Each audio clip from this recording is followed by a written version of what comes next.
Hey, it's open mic night, or morning, or afternoon, whenever you're watching this. Welcome into Imagination Station, joined once again by Chief Scientist Carl Nelson. Carl, what are we doing today? We're going to talk about combustion. Oh, good. We're terrifying Dan. Okay, Yes. That's the subtitle of all this. Every day at the Science Center, we do a combustion demonstration when we talk about fire extinguishers, fire safety, and we combust some things. And one of the classic things that we do is a balloon filled with hydrogen gas, okay, which is hovering right in front of us. I know this experiment. I'm still utterly terrified. Well, that's why I'm going to hand this to you, and I'm going to let you bring that candle right underneath the bottom of the balloon. Oh, boy. Okay. Yeah, just bring it. I should probably put this on. No, right? no. This is sure? we're setting the scale here. So go ahead and bring 3, 2, 1. Oh. Okay. Woo! Okay. So, perfect. So you heard kind of how loud that was, right? And you saw Yes, what I did. You saw what happened, and the candle comes near the balloon, melts the balloon, allows the balloon to peel back. The hydrogen then diffuses into the oxygen in the air, and it combusts. Yes. Okay. So we call that a deflagration. Okay. I've heard conflagration. I didn't realize deflagration was an actual. Well, makes sense. the combustion happens at a rate that's slower than the speed of sound. So in this balloon, I have hydrogen gas and oxygen mixed together in the ratio of H2O. Oh, dear. So now, when we bring a candle near this, we don't have to wait for the hydrogen to diffuse to find oxygen. It's right there. And this will make what's called a detonation. So we'll get set up for this. We're going to put some hearing protection on, okay? So go ahead, put your mic down, get your hearing protection on, and then next thing I'm going to have you do is get your hands wet in this soapy water. Because I'm going to have you like pick up a bunch of bubbles, and if your hand's dry, you're just going to pop the bubbles, okay? So get your hands wet in there, get it all the way up to your wrist. You just dive right in. Perfect, perfect.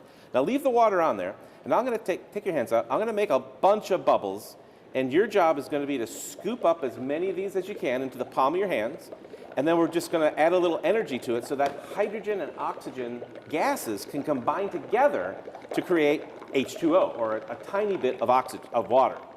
Okay, so let me get more in here, because you're probably going to pop some no matter what. All right, that's looking good. So Dan, why don't you go ahead and scoop up as many of those as you can. Two hands. Get 2 hands in there. Is the ring okay? You'll be fine. You'll be fine. Scoop up as many as you can. Okay, perfect. So now we have hydrogen, oxygen. Flatten your hands a bit. And here we go. In 3, are you ready? Yeah. 3, 2, 1.